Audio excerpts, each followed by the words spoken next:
our state that doesn't know how to spell Foss. Unless you're from Eastern Washington, you might not.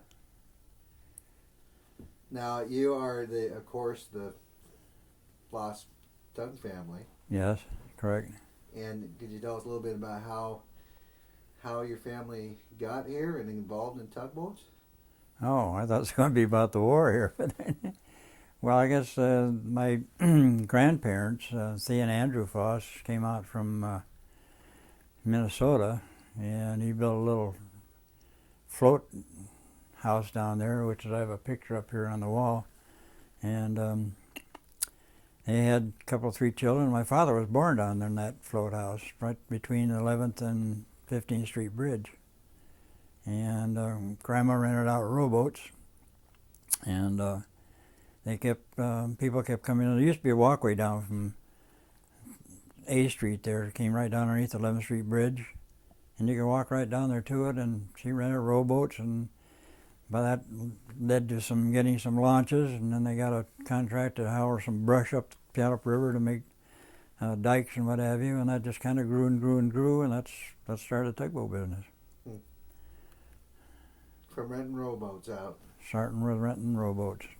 Well, there's a picture on the wall there. You can see the rowboats, and you can see the projection of the rowboats.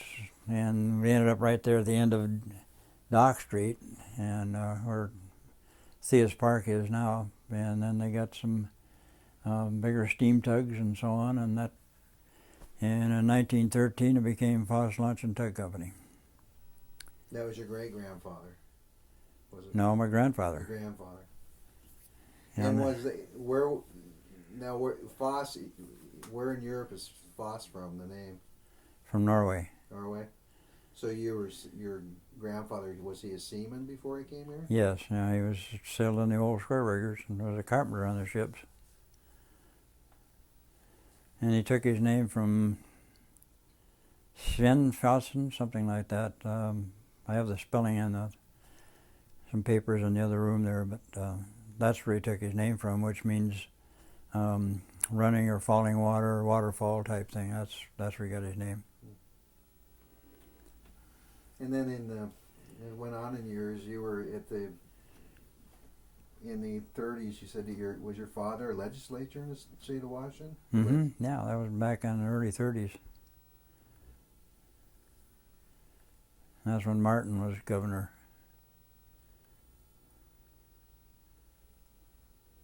Was he a legislator for Tacoma? You know, the 29th district here in Tacoma. Those districts are all changed now, but he was 29th district. So what was Washington State? What was Tacoma, Olympia, Seattle like back then? Well,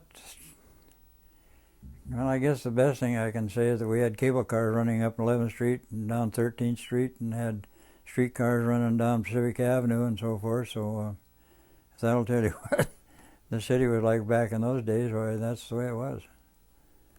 Olympia wasn't. What was it like back during legislature?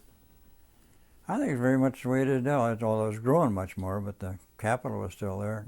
And I really wasn't a page boy because I wasn't quite old enough yet. I was only 14, you're supposed to be 15, but I did take tours all through the Capitol building in those days.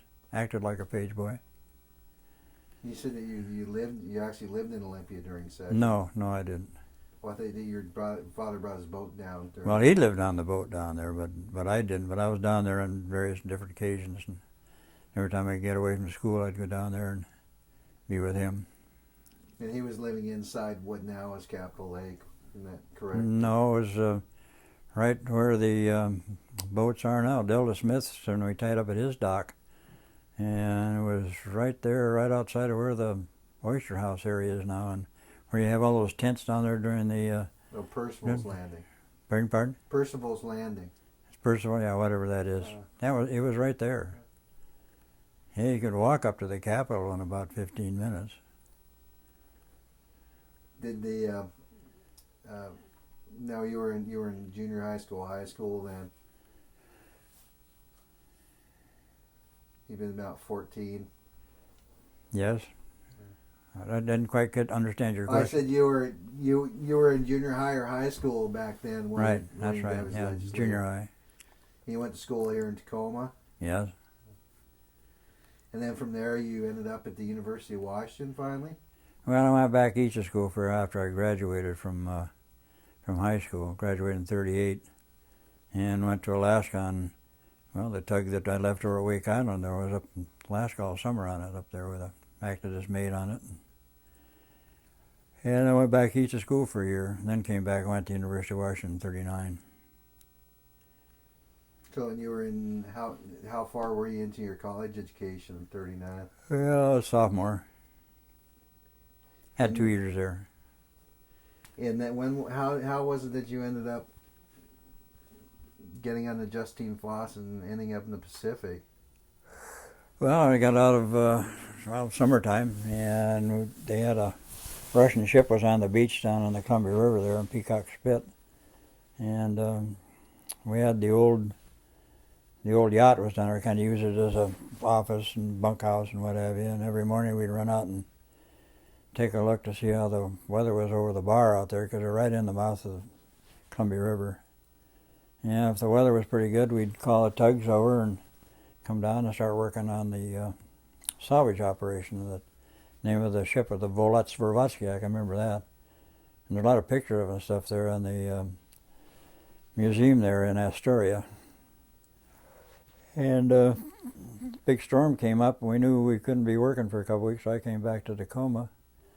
And I relieved one of the skippers on one of the tugs for a tow of logs from Olympia to Port Townsend, and brought a couple of hog fuel cows back from Port Townsend. And Dad met me about midnight down at the office and said they need a skipper on the Justine over in Wake Island. He said, "Would you like to go?" I said, "Well, it sounds kind of interesting." I said, "Yeah, but I'm in the Naval Reserve and NROTC and so forth." I said, "I got to get some permission to get over there." So I went to Captain Barr, told him the situation. I got a 9-month contract. I'll be back latter part of April. And he said, "Oh, great experience for you. Why don't you do it?" He said, "Don't worry about anything. I'll take care of all the paperwork and anything here." So, because I knew I was scheduled to either be in the Navy or be someplace. And so I said, "Well, okay." So I took off, and it was a great experience, all right. 4 years later, I finally got home. Did you know at that time, did you have any idea of what was going on, what with the Japanese, the troubles that were brewing? Well, we had kind of inklings, because Dad was in the Naval Reserve, and he was in a situation where it was kind of like naval intelligence operations. And so he told me, he said, "Well, things are kind of brewing, but nothing definite yet." Of course, the war was going on over in Europe, and so we kind of had our fingers crossed, and I thought, well, it's 9 months and I can get back here and we'll be all right. But things kind of changed. I left here in the latter part of July and went through San Francisco and over to Honolulu, and we had about a week, 10 days to kill over there before we got on the ship to go out to Wake Island. And one of our ex-skippers was running one of the tugs out of Pearl Harbor and towing dump scows in and out of there. And even then, we had to, well, I made a couple of cruises with him out there, a couple of trips just to kill time. And at night, we had to open the submarine net to get out to dump the dump scow. Had to open to get back in again. And then when I got on the William Ward Burroughs to go to Wake Island, 3 days out of Pearl Harbor, we sailed in a blackout, all the way to Wake Island. So our government knew something was going on. They had inklings that things were for brewing. Where now the Justine Foss left from Washington to Pearl Harbor, and then Pearl Harbor, and no, it left long before I. It was chartered to Pacific Naval Air Base contractors, which consisted of Morrison Knudsen and Raymond Concrete Pile, Hwan Dredging, and so forth. I think there were 5 companies, and I don't remember all the rest of them. But so it was a conglomeration which was building Wake Island for a submarine base and building an airport out there. So it was chartered to them, and it was pretty much towed out there behind a a dredge, and well, the crew was on it, and they stayed on there, and they went, husbanded all the way to Wake Island. So it was towed out there, but well, it's only a 58-foot boat, 200 horsepower. It'd be kind of a 5,000-mile trip out there. We kind of a long way, so it was escorted and towed to Wake Island, and I met it there on 1st of August. What was Wake Island like when you got there? What was your impression of it? It's pretty bleak. It's just nothing but a little atoll, and it's about 7 miles in circumference, and half of that's lagoon, what have you. So there's not much property, and the elevation I think is 16 to 18 feet is the highest point of the land there on Wake Island. But it's nothing but a little atoll way out in the middle of no place. It's pretty exciting to be there. Oh, I didn't think it was exciting. I knew it was a job to do, and we had a lot of work to do, and we worked 10, 12 hours a day, so nothing else to do. You might as well work. So what was Justine Foss doing during that time? Well, there's no docks at Wake Island, and there's a little channel that comes in there, and they build a little kind of a basin, I guess you'd call it, more than anything. So the ships had to unload onto barges, and we had to tow the barges into Wake Island. That's where they got the supplies in, was on barges. So you were working for Morrison Knudsen, sort of, or? No, I was working for Pacific Naval Air Base contractors. And then, who was on Wake Island? How many people were there? Oh, I don't remember. It was about 1,100 contractors, and there weren't that many military there when I first got there, but it ended up, I think there were about 300 Marines and about 25, 30 Navy people. That was it. So was there an air base there when you got there?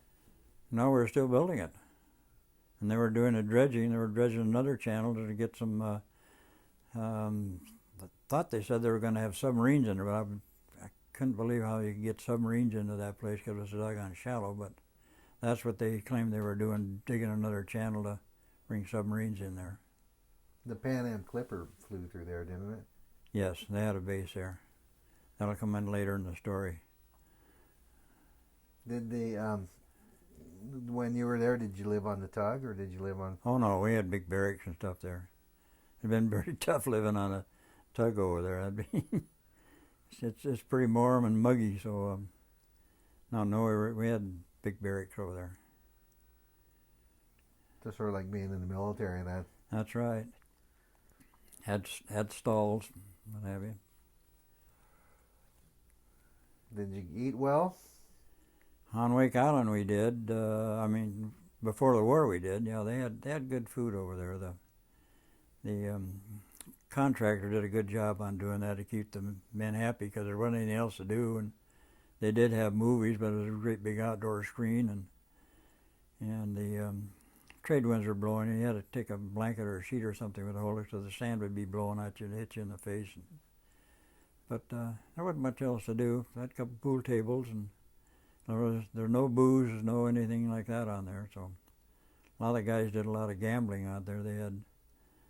They'd set up their own operation, trivvies and what have you. So, well, that's it. We didn't have any money. I don't think we kept maybe $25 a month. The rest of it went to the bank. So you could buy some candy bars and some pop and cigarettes and what have you. Was there communications back home, or just letters, or? Just mail. No, just mail. Wasn't a real tropical paradise then. Oh gosh, no. Well, most of those islands out there aren't paradise anyway. Particularly those little atolls that you're on. Did you know where Wake Island was when you first heard about it? Oh yeah, I knew where it was. Because the tug was already headed out that direction, so I knew where Wake Island was. So your dad thought it'd be a great experience for you, huh? Well, he didn't think so. He asked me if I wanted to go, and I said, sure. I think it sounded like it's kind of a good experience. He just asked me. He didn't tell me to go or anything else. I just said, no, okay, I'd like to do it. Now, how many crew members were with you on this? Well, There were 2 during the daytime and 2 during the night. Skipper and a deckhand, skipper and a deckhand is about all we used. So you're 24 hours a day, were you? If the weather was good, it was, and the ship we're in, why we worked right around the clock, and then when there wasn't a ship, why we had other, and we tended the dredge and tended the drill barge and hauled the dynamite from the beach out to them so they could drill the holes so they could blast the lagoon so the dredge could dig out the coral. So what did you do in your leisure act time off? How did you entertain yourself? On Wake Island? Yeah. we did well. I think we had one day off, I think it was during Thanksgiving. We went out and swam all around that coral reef. Other than that, I mean, you didn't have a day off. You just kept working. There was always maintenance to do on the ship and what have you. Did you get to know any of the Marines that were on there, or were they sort of separate from you? No, they were pretty much separate. They had a separate camp from where we were. The only time we got involved with them is or the military, is when some military ship would go by and they'd have to have some kind of a quorum or to get somebody officer to elevate something. We took a couple of those trips out to sea to take those fellows out to their ship so they could have their meeting or whatever they did. So were they were busy building up fortifications while you were building an airport? Is that what? Well, it really wasn't building fortification. It was building a base is what they were building. They were building buildings and extending the airstrip, and it was just an entirely different operation. And they weren't fortifying anything. They had a few gun emplacements out there, but those came very late too. We had very little armament on the island. So things seem to change all of a sudden, or as you got closer and closer to. Not really. No, we just did the same thing day in, day out. And so you most likely remember the day Pearl Harbor happened. Oh, very much so. Very much so. I'd been working that night and down there, and I was still in my bunk, and a friend of mine came in and said they'd bombed Pearl Harbor, and I said, "Wait a minute, Herb, slow down. When you get all excited," he said, "No, they bombed Pearl Harbor." And so we were sitting there discussing a little bit. About noon, they hit us, and so we scattered and got out of there, and we could have thrown rocks at those planes that came over. They came from the Marshall Islands, which are about 600 miles south of Wake Island. Yeah, we could see the guys in the cockpits or in the thing. They call them Bettys, I think, with the four-motored bomber planes. And we could have thrown rocks at those guys. But they were advised to hold fire, so we didn't do anything. So no one shot back? No, one guy fired his rifle off, and I think they were going to try to court-martial him for disobeying orders, but that fell by the wayside. That didn't last very long. So why did they order him not to return fire? You asked Uncle Sam that.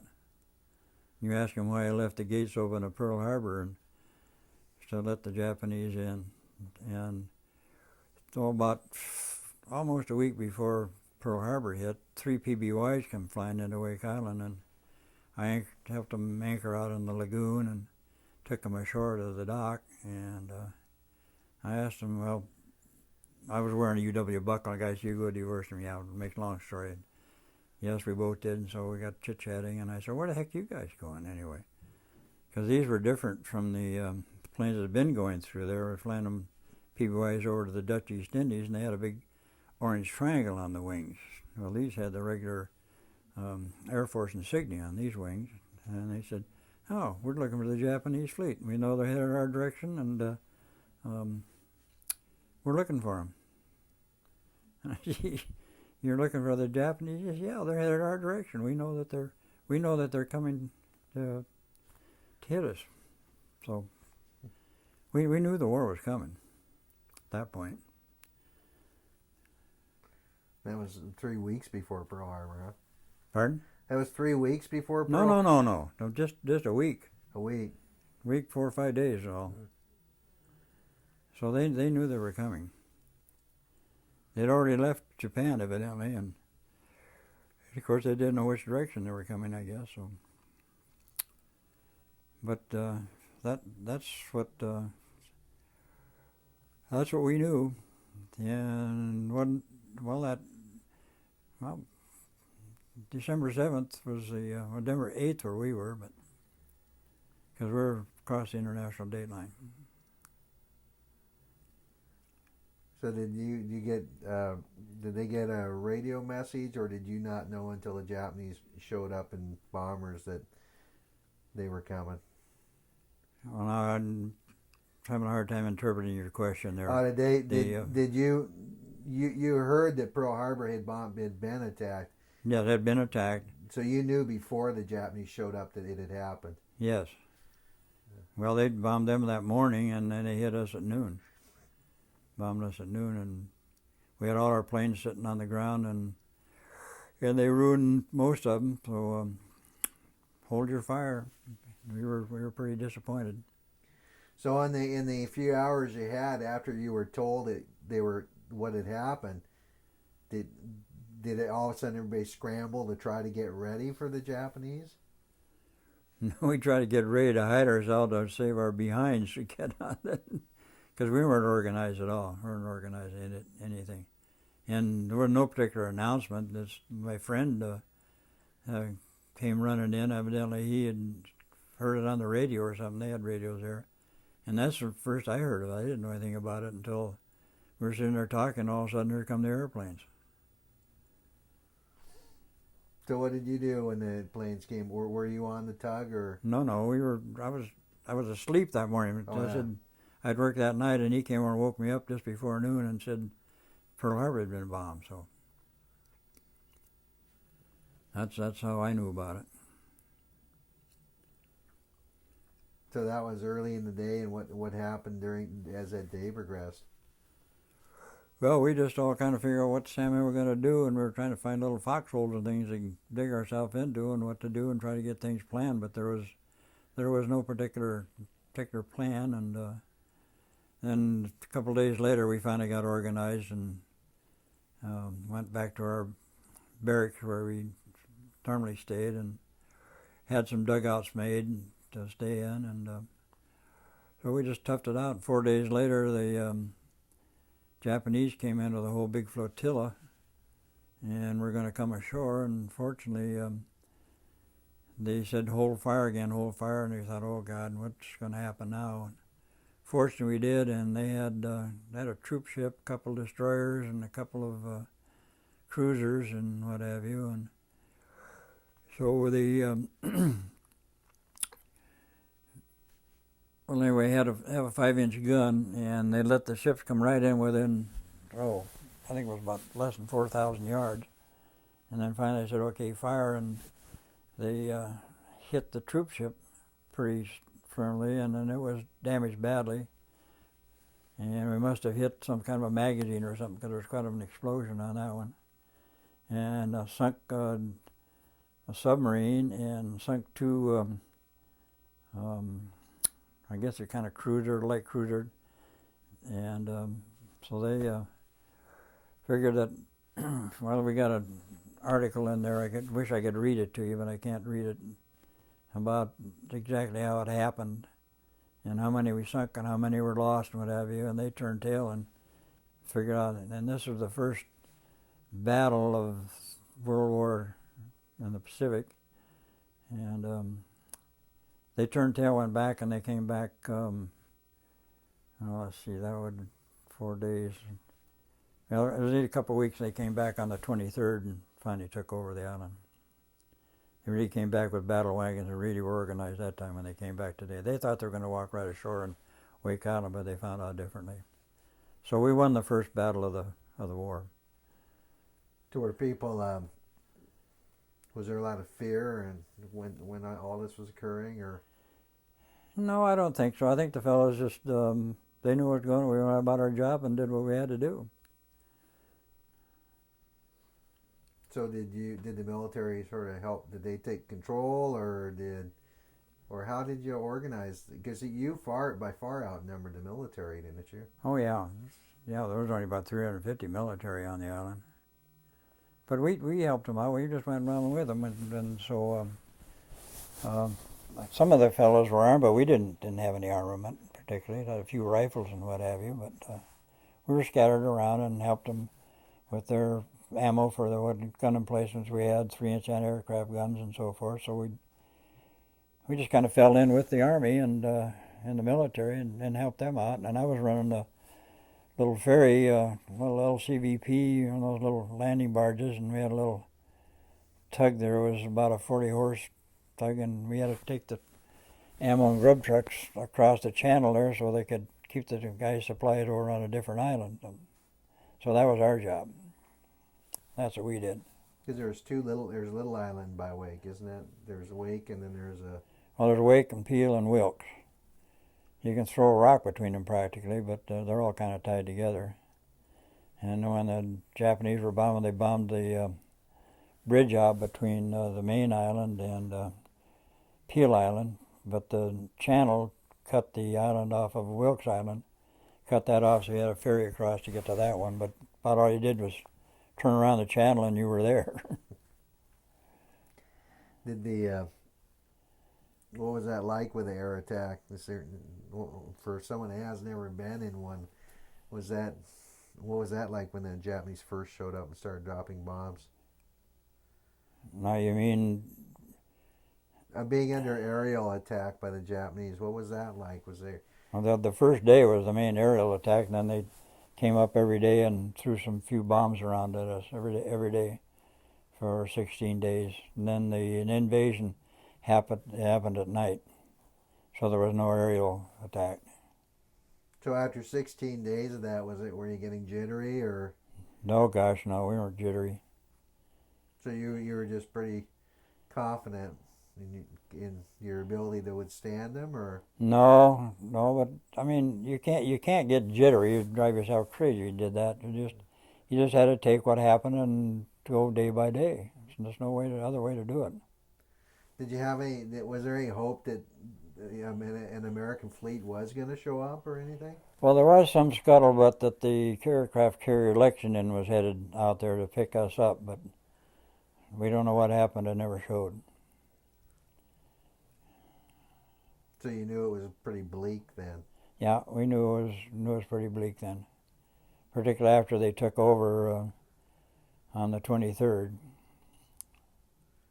But you held them up for quite a while because they expected to walk right over the top of Wake Island, didn't they? That's what they expected to do, but on that fourth day when we sunk those ships out there, well, they thought, there's something else we got here. We better go back and regroup, and that's when they regrouped, came back with battleships and troop ships and what have you, and then they just came ashore. So when they came ashore, what was that like the day that they finally did capture the island? I don't know. I'd taken so I said we'd ferry the grub and ammo truck across, and we worked 12 hours midday to midnight. And it was after midnight, and we didn't have any communications, and the ammo truck and the grub truck were still on the other island, so I was waiting over there for them in the little ferry boat to bring them back. And they came roaring back and were mad at me because I wasn't right there to pick them up, because I was laid down alongside the road there on the sand and took a little nap. It's all white sand, so they could see me.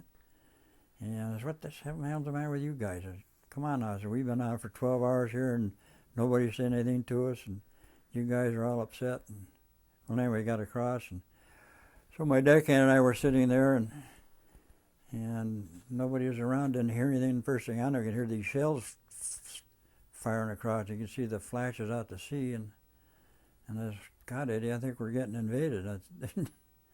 And we had a little dugout that we had there. It was pretty well camouflaged. So we crawled in there and went to sleep because we were bushed. Woke up the next morning, looked out, and there was a Japanese flag hanging on the water tower there at Camp 1. So we said, uh-oh. They must have come ashore last night, because we were right down the waterfront, way out in the end of no place. And so we thought, oh God, what are we going to do now? So we just kind of hung on down there and stayed in the our little dugout for 2 days, as a matter of fact, because we could hear a little pop, pop, pop going from time to time. We thought, well, they're finally guys are shooting them, and that was our assumption of being captured. And we had to relieve ourselves, so we crawled out of the thing, and there was a Japanese guy walking down the beach there, and fortunately he didn't have a gun, and he went kayaking down because he didn't know what we had either. And so we went kayaking down the road, and so we crawled out and said, why don't we get shot sitting on our backside? So we got up and started walking down the road, and here comes a pickup truck, and they stripped us down. And I was talking with Eddie, and I said, well, it's been nice knowing you, Eddie. And I said, I guess heard if you get shot, it just kind of stings for half a second, and that's about it, and so forth. So we kind of shook hands with one another and embraced one another and almost said goodbye to one another. We ended up on the airport in the tarmac, and here was all our other carpenters and Army personnel, Marines, what have you. And they'd taken other people's, as they brought them in there, I guess they're taking their clothes off, and we grabbed a sweatshirt and a couple of things just to put over us. And so we sat on the tarmac overnight on Christmas Eve. And then the next day they kind of organized and got us back up into the barracks and what have you, which was a lot better than that. And we thought we were going to get shot, but no, they kept us. And then right after the first of the year, they took the majority of the personnel on Wake Island off. I think they went to China. And they left 350 of us on the island to run and maintain the island for them, of which I was one. So did they continue your work to build airstrip? And no, they didn't continue doing the airstrip. They were putting their gun emplacements together and fortifying themselves on the island. And of course, then they brought some supply ships in, and of course we had to go back to work, and we were doing the same thing we were doing before the war. After the war for the Japanese, hauling all supplies in on barges. So you thought, though, that you were going to be executed? Pardon? You had no doubt that you were going to be executed? Well, we thought we were, and until we ended up there at the airport where all the rest of the fellows were tied up. No way to leave a last letter for your mom or anything, was there? No. Did you think about mom and dad and home? And oh, heavens, yes. Of course, you could just tell them what's going on, but there was no way to do that. Matter of fact, it was 2 years before my parents even heard whether I was still alive or had been taken prisoner. But they knew when Wake Island occurred. They knew it was occurring, didn't they? They knew what? They knew that Wake Island had been attacked. Oh yes, heavens yes. Because it was the big news in the United States, the defense of Wake Island, wasn't it? Well, I guess so. The Arthur Foss had left there 2 days before Pearl Harbor on the headed back to Honolulu. He brought a couple of barges out, and he was headed back. And he said, we had pretty good trade winds, and he said, I think we take them more. So I gave him 2,000 gallons of diesel fuel. And they had less than 24 hours of fuel left when they got back to Pearl Harbor, and then I guess they had to identify themselves until they get back into Pearl Harbor without getting shot by the Americans. They just left Wake Island a couple days before. 2 days before. 2 days before Pearl Harbor. You ever wish you'd been on that boat? Well, yes and no. They said, well, come, why don't you get on here and go back with us for Christmas? I said, no, I've got my contract. I'm going to fulfill my contract. So I stayed there, and they said, well, okay. But what I did miss, I had a beautiful shell collection because it was virgin territory in those days, And I wanted to go up and get that at camp, and the skipper said, oh, gosh, we haven't got time. We got to get going here. So anyway, I didn't bring my shell collection home. So you just woke up and the Japanese were there. That's a completely different story than we've heard before. We've heard people that we've interviewed Marines before that were there and saw them coming in, but we never have spoken to anybody that woke up and saw a Japanese flag outside. Well, that's what happened to us. We knew we couldn't do anything, and we'd already fulfilled our obligation to get the grub truck and the ammo truck back on the main island, which we did. And we'd been there we'd been there all day, 12 noon to 12 midnight, and it was long after midnight. There was quite a bit of the military there. They put up quite a fight. Didn't Oh, they put up a hell of a fight. No. They put up a hell of a fight. Was that sort of inspiring to be involved in all that? I mean, was it to know that you were all involved in such a desperate struggle? Was that something you thought about? No, we didn't really think about all that. That's just. I mean, you were in a situation and you're doing the best you could with the situation in which you were. Pretty good to be in a situation with no weapons and to hold off a Japanese attack like that. Well, what can you do? You just like Goliath, David and Goliath. He got a slingshot, and that's about it. So you just kind of put your hands out and go along with what's going on. What was it like when the Japanese came there? What were they like? How did they treat you? Well, they didn't. They made us stay on the tarmac there overnight and Christmas Eve, whatever. And then finally they took us back up to the. And they were a little touchy. Of course, we didn't really get talking with the Japanese per se. They had some interpreter and what have you to get us in, but they just kind of herded us up into the barracks, and that was it. We were there for a couple of days, and finally they divided who was who and who was what, organized the thing. They interviewed us, asked what we did, and what was our profession, and so forth. So, which always we were in the tugboat crew, and the carpenters did what they did, but they didn't do much with them. They put us to work, but the rest of the gang didn't. And as I said, right after the first of the year, they took the big group off and left 350 of us on the island. Did you get treated differently than the military was treated? I don't think so. I don't know how the military was treated. You didn't see much of them after? No. Did they take all of the Marines off the island, you know? Oh, yeah, they took them all. Right away? Well, right after the first year, they were there about a week, 10 days. I guess before they get some ships in to take the crew off, or take our civilian people off and or the military. So you were still running the tugboat then, even with the Japanese there? Oh, yeah.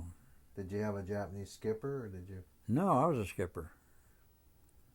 Who was and watching? Tom McGinnis was the other skipper.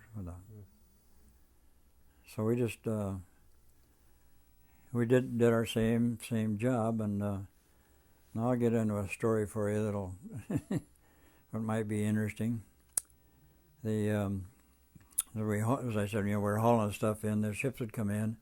We'd lighter all our supplies and stuff ashore, including the ammo and what have you. And it was kind of interesting. When we bunched the barge on the side sitting on a barge with about 500 tons of different bombs and explosives and shells and what have you on it. But so anyway, they would bring what they call bentos, little boxes about the size of your big lunch pail, which was our lunch, to bring it down to us from the camp. And that wasn't too good, so I got the idea that their foreman was a little Japanese guy, and he spoke pretty good English. We called him Goldie because he had gold teeth in him. And I kept telling Goldie, I said, Goldie, we got to go out and check those buoys out in the lagoon every once in a while. He said, no, the buoys are fine. I said, Goldie, we got to go check those buoys. And I kept after him for several days. And I knew that the big warehouses over on Peel Island were jammed full of. We were just loaded for Christmas out there. All kinds of canned goods and you name it. It was a grocery store. And so I knew we could get over there because Pan Am had a little spot over there. I knew I could get over on the beach over there with our tug.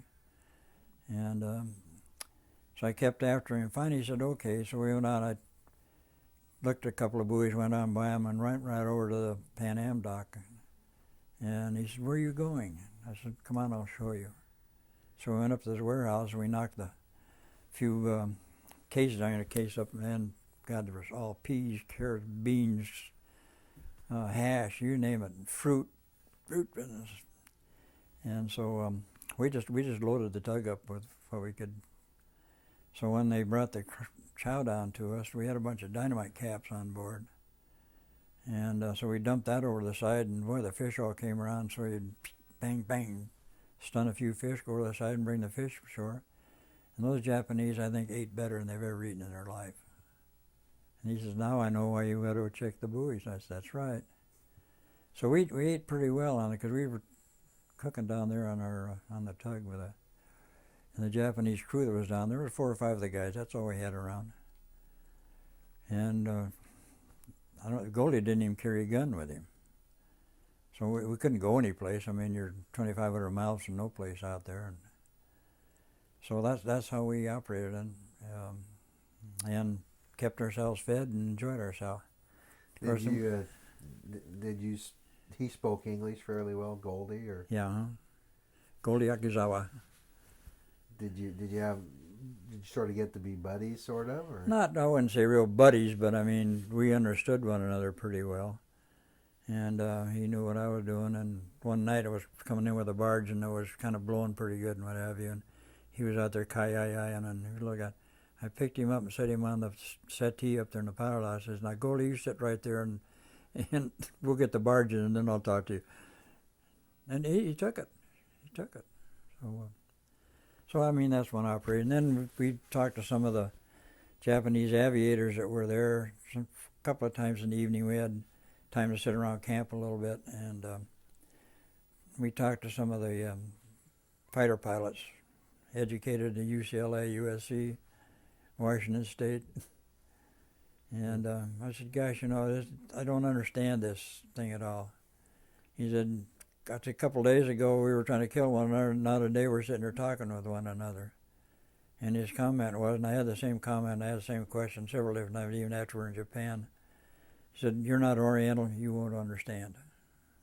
I got that same answer, I don't know how many different times, about you're not Oriental, you don't understand, which was kind of interesting. And I think I can lay claim to one Japanese airplane. That's like a PBY, a little different from our PBYs. They were a little bit bigger, and they're a flying boat, and came in and landed in the lagoon, and he struck a coral head out there and tore the bottom out as I was sitting there. And so we made arrangements to go out and pick it up, because we had a derrick barge and so forth. So, and the other skipper on the Justine, there was 2 of us. He was running the Justine, and there was another little tug there, and I was running it. And we went in, and I had the crane barge in there. We're going to pick it up. And they had lift pads on top of the airplane there, but every time you'd try to pick it up, you'd shear the pins off in the shackle. And so finally I said, Goldie, if we just take the big slings and we just go right around the wing and hook them together and pick it up. He said, oh, okay. I don't think he understood what was going on either, but I knew what was going to happen. And so I told the crane operator, okay.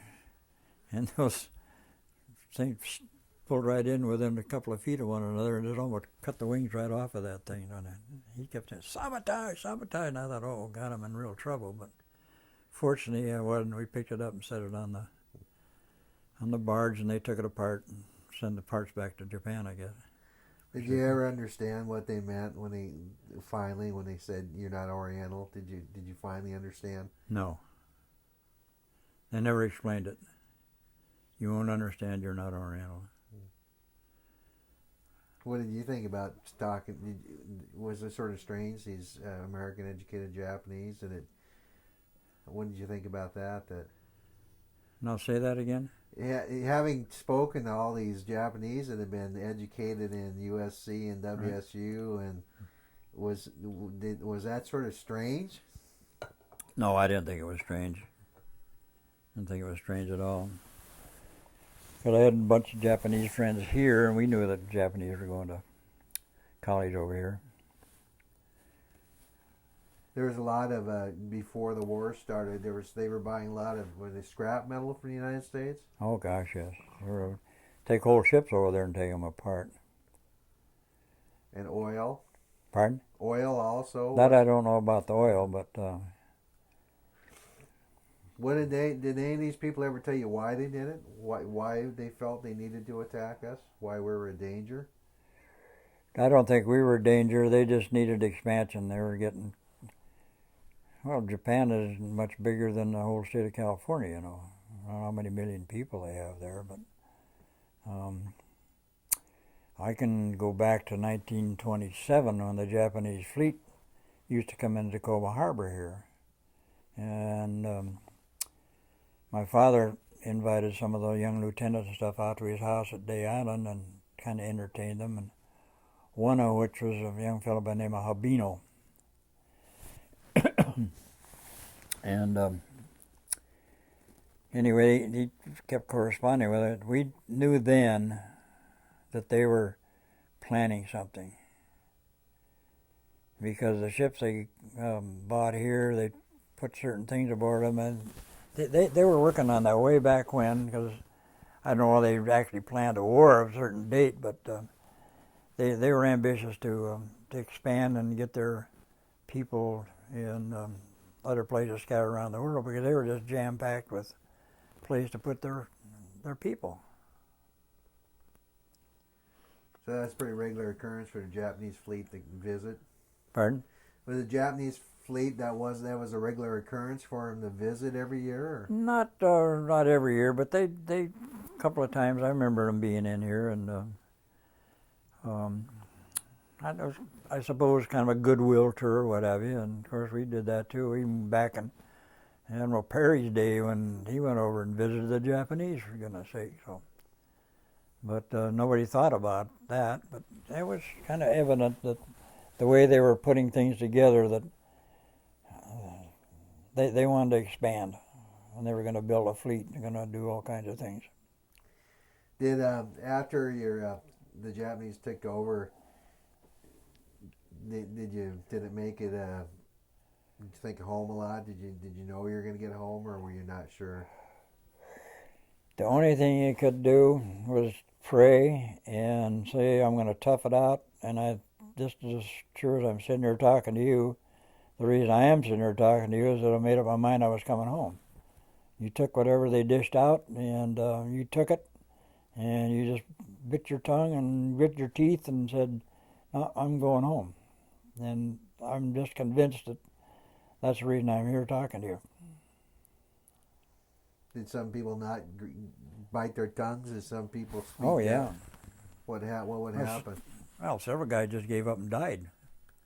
I said, I'm not going to take this anymore. And literally, a couple of friends of mine said, that guy. I said, well, come on, Elmer, just get going here.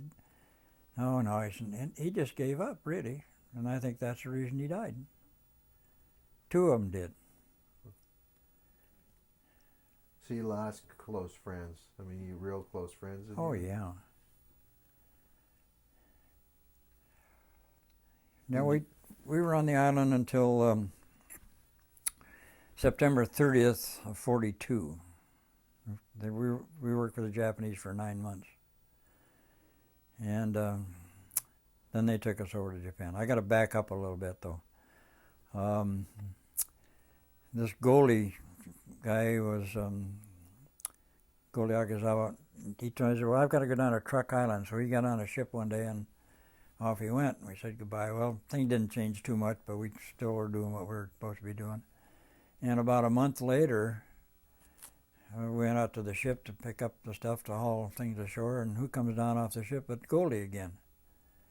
And I said, what are you doing here? And he said, well, how are you doing? And I said, well, same old thing.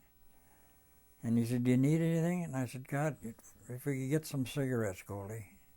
By God, he went back aboard the ship and came down with a carton of cigarettes. They're moldy Kinchies, but they were smokable. And he even brought down some lemon pop soda and gave to us. And then, of course, when the ship left again, while he was on the ship, and I guess he went back to Japan. But so that's kind of an inside story that,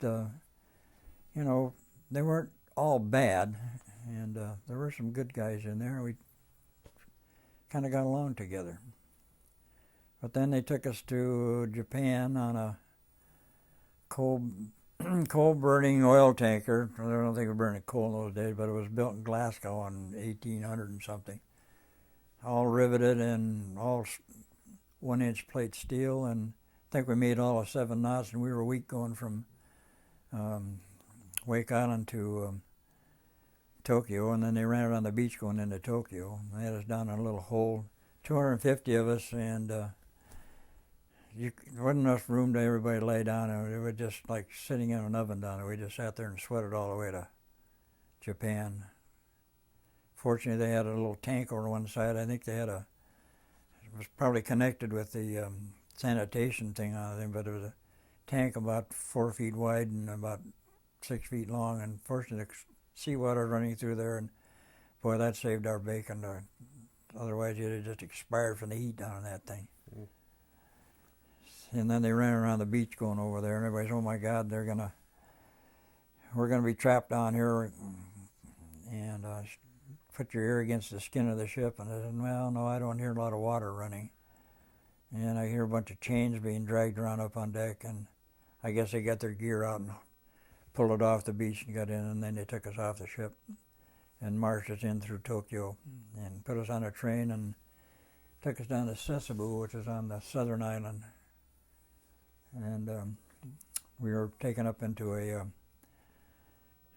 camp, which was nothing more than an old cement shed is what it was, with a thatched roof and a dirt floor. And they had some kind of benches, what have you, where they had tatami mats. I don't know what a tatami mat is, but it's a rice mat, and that was our quarters. What was it like? Pardon? They march you through the streets in Tokyo? Not in Tokyo, but they did in Sasebo. When they got off the train, they marched a long ways through the streets. And were there people lining the streets? What was it? Oh yeah, it was scary as all get out, because people wear those wooden shoes, and they just clatter, clatter, clatter, clatter, and they're all walking along. They were all, you couldn't tell what they were saying, but they were kind of shouting something and so forth. So, but then they finally got us on a couple of buses and took us up in the mountains here, where they were building a hydroelectric dam, and that's what we did over there. Had a tram that hauled the cement bags up, and we packed those on our back and packed them in. Then we'd use jackhammers and what have you to cut all the stuff out to make a spillway, and we were there 18 months working on that place. Did everybody leave the island, Wake Island? Pardon? Did everybody leave Wake Island then? No, we left 98 guys on the island. Were any of your friends left behind? Or? Yes, several of my friends and the other skipper.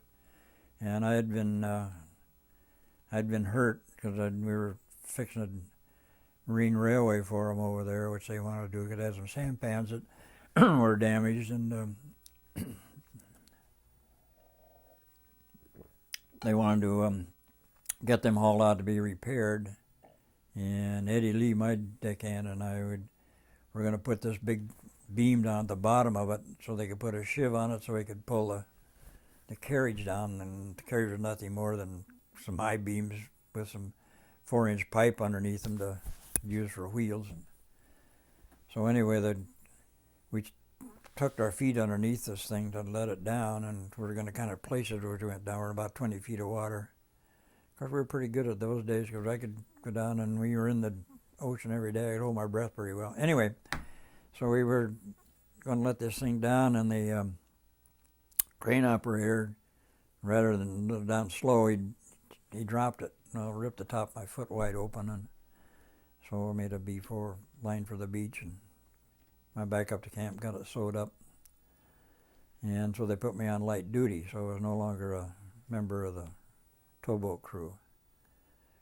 And so when they get ready to take us off in September, end of September, I volunteered to stay on the island because I thought, well, we got food here, we can rains every day, or a little bit of rain anyway, so we got water, and there's fish in the ocean, and I'm pretty sure we're going to have to take Wake Island back before they get back over to Japan, but I was completely wrong. Anyway, I was told to go. I said, you're supposed to go, you go, so I had no choice, so I had to go to Japan with them, which turned out to be the best thing because the 98 fellows, they finally executed them someplace down the line, and they were all in a common grave. We now have them all back in the Punch Bowl in Honolulu. But so there was some of wasn't your crew among those 98 people? Yeah, the George Van Valkenburg and Tom McGinnis were their crew on the tug, and they're there. Hmm. And I volunteered to stay, but they said, no, you have to go. So you don't tell the Japanese what you're going to do or not do. So you think about those two men? Do they come to mind? I'll say that again. Do those two people, they come to mind at different times, or? Oh, you bet. I get to Honolulu and I go up to Punch Bowl and I start reading the names on that big plaque there. They also have the military guys in the same thing. They brought those bones back to Honolulu, and I start reading those names, and I grab my wife's hand and I start to get choked up right now just thinking about it. And I said, let's get out of here. I'm getting all choked up. I am just talking about it.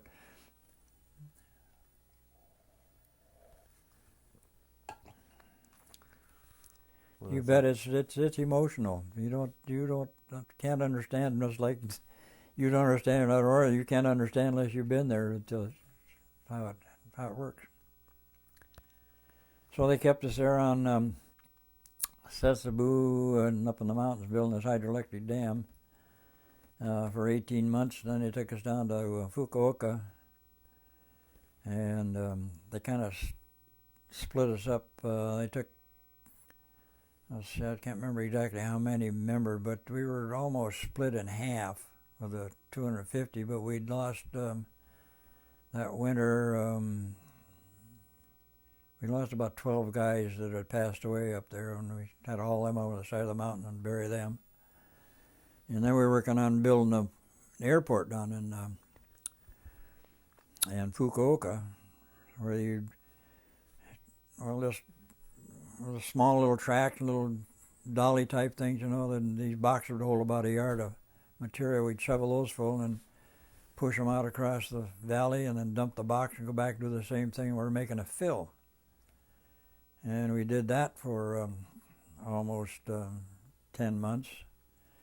Then they took us down to Nagasaki, where we worked in the shipyard. So when you got to Japan, what was conditions like for you? Pardon? Once you got to Japan, what were conditions like for you and your fellow prisoners?